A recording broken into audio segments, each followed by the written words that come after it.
Hello friends, இந்த வீடியோவில் daily using sentences தான். ஆனால் ரொம்ப ரொம்ப முக்கியமாக, அதாவது நீ சொன்னால் சரிதான் அப்படின்லாம் சொல்லுவோம் இல்லையா? ஸோ மற்றவங்களுக்கு ரெஸ்பான்ஸ் பண்ணுவோம் இல்லையா? ஸோ அந்த மாதிரி சென்டென்சஸ் பார்க்க போகிறோம். இதில் கொஞ்சம் வாய்ஸ் பின்னாடி ஏதாச்சும் நாய்ஸ் கேட்டுச்சுன்னா கொஞ்சம் அட்ஜஸ்ட் பண்ணிக்கோங்க. நீ சொன்னால் சரிதான், இஃப் யூ சே ஸோ அப்படின்னு சொல்லலாம். அப்படியும் சொல்லலாம் அப்படின்னு சொல்லுவோம் இல்லையா?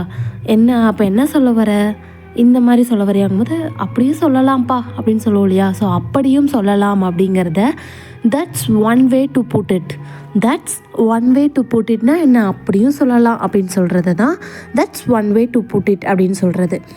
இனிமேல் உங்ககிட்ட யாராச்சும் அப்படி சொன்னாங்கன்னா நீங்கள் அப்படி சொல்லுங்கள், எனக்கு அப்படி தோணலை, நீ சொல்கிறது எனக்கு ஒன்றும் அப்படி தோணலை அப்படின்னு சொல்லுவோம் இல்லையா? எனக்கு அப்படி தோணலை அப்படின்னு சொல்கிறத எப்படி சொல்லுவோம்?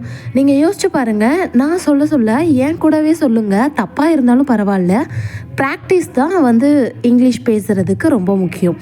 ஐ டோன்ட் திங்க் ஸோ அப்படின்னு சொல்லலாம். ஐ டோன்ட் திங்க் ஸோன்னா நான் அப்படியும் சொல்லலாம்ப்பா அப்படின்னு சொல்லுவோம் இல்லையா? ஸோ அதை தான் ஐ டோன்ட் திங்க் ஸோ அப்படின்னு சொல்கிறது. உண்மையை சொன்னா அப்படின்னு சொல்கிறது.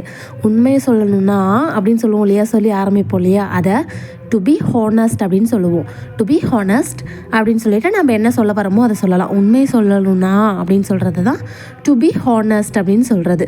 புரிஞ்சுதுங்களாங்க? அடுத்த சென்டென்ஸ் என்னென்னு பார்க்கலாமா? நீங்கள் யாராச்சும் உங்ககிட்ட சொல்லும் போகும்போது நீங்கள் உண்மையை சொல்லணும்னா அப்படின்னு சொல்லும் போது நீங்கள் டு பி ஹானஸ்ட் யூஸ் பண்ணி சொன்னீங்க அப்படின்னா போக போக இங்கிலீஷ் புரிஞ்சிடும். உனக்கு சரின்னு தோன்றத செய்ப்பா. நம்ம ஒருத்தர்கிட்ட அட்வைஸ் கேட்கும் போது ஓகே உனக்கு என்ன சரின்னு தோணுதோ அதை பண்ணு அப்படின்னு சொல்லுவாங்க இல்லையா? அதை டூ வாட் எவர் அப்படின்னா என்னமோ பண்ணு.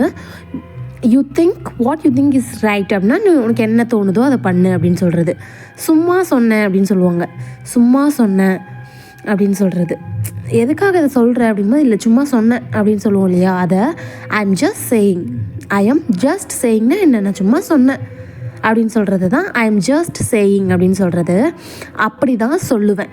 அதை சொல்லாத அப்படின்னு சொல்லும் போது நான் அப்படி தான் சொல்லுவேன் அப்படின்னு சொல்லுவோம் இல்லையா? அப்படி தான் சொல்லுவேன் அப்படிங்கிறது ஐ வுட் சே ஸோ அப்படின்னு சொல்லுவோம். ஐ வுட் சே ஸோன்னா என்ன, நான் அப்படி தான் சொல்லுவேன் அப்படின்னு சொல்கிறது தான் இப்படி சொல்கிறோம். அடுத்ததுங்க, இந்த சென்டென்சஸ்லாம் கண்டிப்பாக உங்களுக்கு தெரியும். நம்ம அப்பப்போ யூஸ் பண்ணுவோம். இதெல்லாம் எப்படி இங்கிலீஷில் சொல்லுவோன்னு எப்பயாச்சும் யோசிச்சிருக்கோமா? இந்த வீடியோவை நீங்கள் கண்டிப்பாக ஃபுல்லாக பார்க்கணும். யாருக்குமே தெரியாது, யாருக்குமே தெரியாது. Nobody nose, nobody nose. இதுவே யாருக்கு தெரியும் அப்படின்னு சொல்லுவோம் இல்லையா? யாருக்கு தெரியும் அப்படின்னு சொல்கிறத எப்படி சொல்லலாம்? யாருக்கு தெரியும் அப்படின்னு சொல்கிறத ஹூ நோஸ் அப்படின்னு கேட்போம். ஹூனா யார், யாருன்னு கேட்குறது. தெரியும் அப்படிங்கிறத நோஸ். ஹூ நோஸ் அப்படின்னா என்ன, யாருக்கு தெரியும் அப்படின்னு கேட்போம் இல்லையா? அதை தான் ஹூ நோஸ் அப்படின்னு சொல்கிறது. புரிஞ்சுதுங்களா? அடுத்த சென்டென்ஸ் என்னென்னா, நம்மக்கிட்ட ஏதாச்சும் ஒன்று கேட்கும் போது நம்ம சொல்லுவோம் இல்லையா? இல்லைப்பா என்னால் கண்டிப்பாக முடியாது அப்படின்னு சொல்லுவோம் இல்லையா? கண்டிப்பாக அப்படின்னு சொல்கிறத எப்படி சொல்லுவோம்? முடியாது அப்படிங்கிறத பாசிபிள் சொல்லுவோமா? முடியும் அப்படிங்கிறத பாசிபிள் சொல்லுவோம். கண்டிப்பாக முடியாது அப்படிங்கிறத அப்சல்யூட்லி நாட் அப்படின்னு சொல்லலாம். Absolutely not, absolutely not possible அப்படின்னும் சொல்லலாம். அப்சல்யூட்லி நாட் அப்படின்னா முடியாது, கண்டிப்பாக முடியாது. கண்டிப்பாக அப்படிங்கிறத அப்சல்யூட்லின்னு சொல்லியிருக்கோம்.